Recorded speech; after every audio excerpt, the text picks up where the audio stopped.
Hi, everybody. I'm Bianca Della Garza, and you have to check out Gene Valentino's GrassRoots TruthCast podcast. I was a guest. He has the best guests always.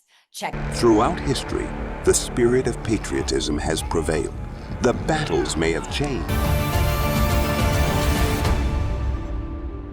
Pleased to bring in co-founder of the Party Patriots Action, Beth Martin, and he is host of the GrassRoots TruthCast podcast, Gene Valentino. Welcome in, panel. Great to see you both. Thanks for having me. So obviously these images of Burgum and Delsey, a vote of confidence for Delsey. And, you know, we saw the ouster and a lot of naysayers saying, oh, this is going to be so much instability. Doug Burgum's also working on a gold deal. I'll start with you, Beth. You know, the economics of this, very important because it's also a stabilizing factors. Markets don't like instability. President Trump has been saying, hold on. And so has Treasury Secretary Scott Bessent.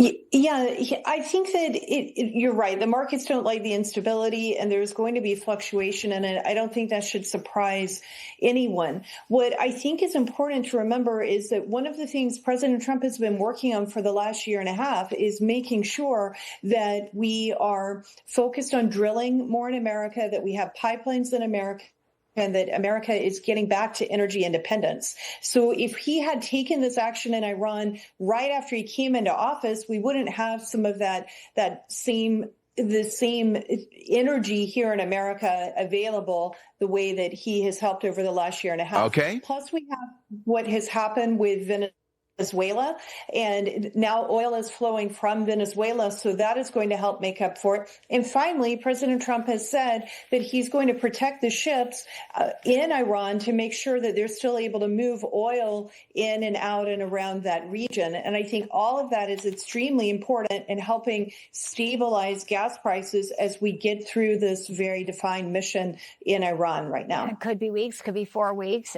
Gene, I'm bringing you in here. President Trump, you know, obviously, when it comes to energy, he wants drill, baby, drill. He's got Chris Wright. He's got Doug Burgum. The people that are in the White House are adults in the room.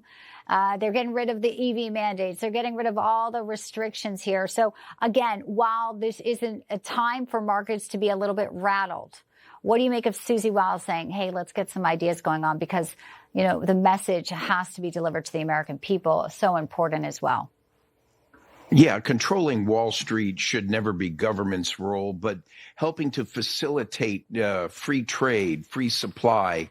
There's a role for government to do that. Susie Wiles is correct about trying to stimulate things on that side of the paradigm.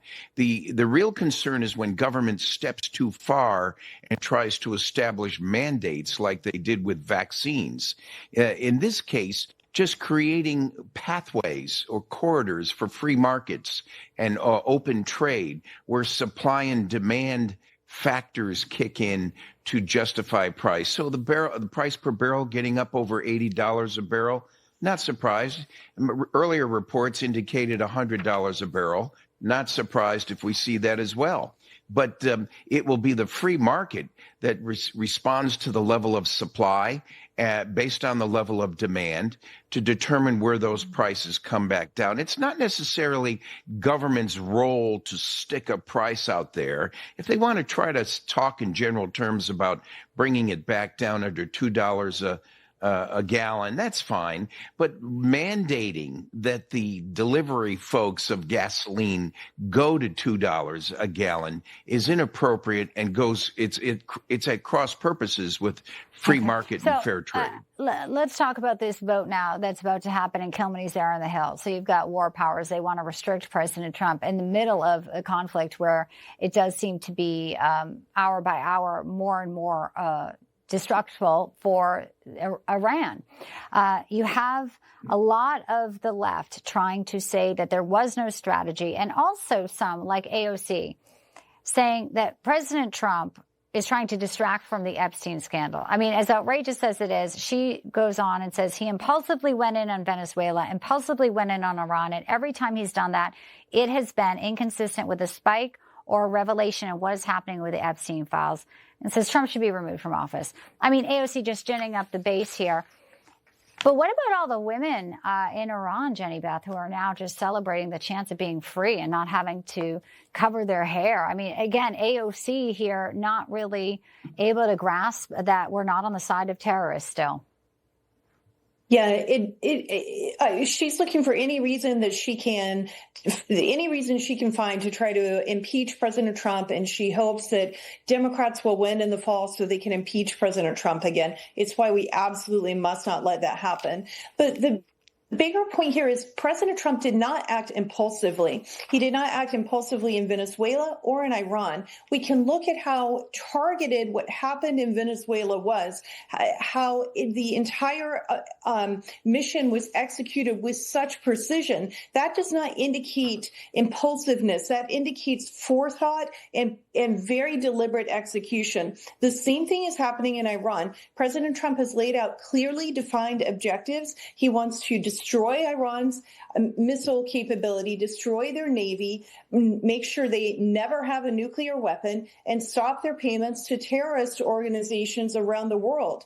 Those are very clear objectives. All of them affect America and national security. And she's just completely wrong when she says it's impulsive and there is no strategy. And the people who are voting right now in the House with the War Powers Act, President Trump acted within his powers, within the way the law is described. We can debate the constitutionality of it, but he acted within the way the law was defined. Yeah, and I want to bring in one more thread here, and then, Gene, you can give us your final thoughts. I mean, it's amazing how, this will go. I mean, Iran, obviously with its bluster, not getting any support, has no allies, has no friends. The foreign minister, Abbas Araghchi, saying that the country is ready for a ground invasion by American troops. So here we go, flexing a little bit hard there as they know the walls are closing in. Well, there'll be a ground invasion of sorts, but it'll be from the Kurds, not from America.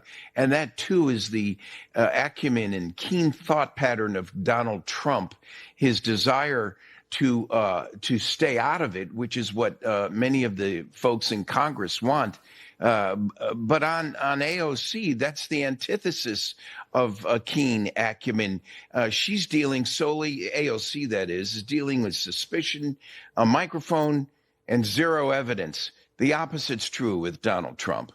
Yeah. Also, let's get in this. California Governor Gavin Newsom, again, talking about President Trump. We blurred it. You can see what the S word is, though. He also echoed this during a recent interview. I mean, this guy is trying to run in 2028 on, obviously failed California. Doesn't matter if you're running in a uniparty state, Jenny Beth, but how do you think he's going to fare as he continues on with these attacks on President Trump? And at some point, he's going to be called to answer for what he's done in California or what he, lack thereof, has done.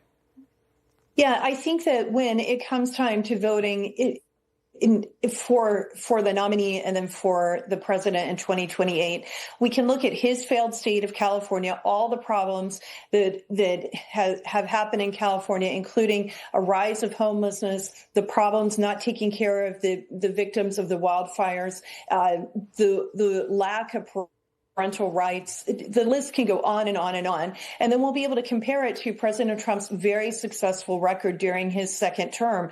And if you want a failed track record like California, or you want a wonderful, thriving country like what President Trump will be handing to the next president, I think that the contrast will be very clear. In putting out posts like that on social media, maybe it makes him feel better, but I don't think it's actually going to help him in the long run, especially in November of 2028. Jenny Beth Martin, Gene Valentino, appreciate you both. Thanks so much for having me, Bianca. Great to have you. Throughout history, the spirit of patriotism has prevailed. The battles may have changed. Patriot Mobile.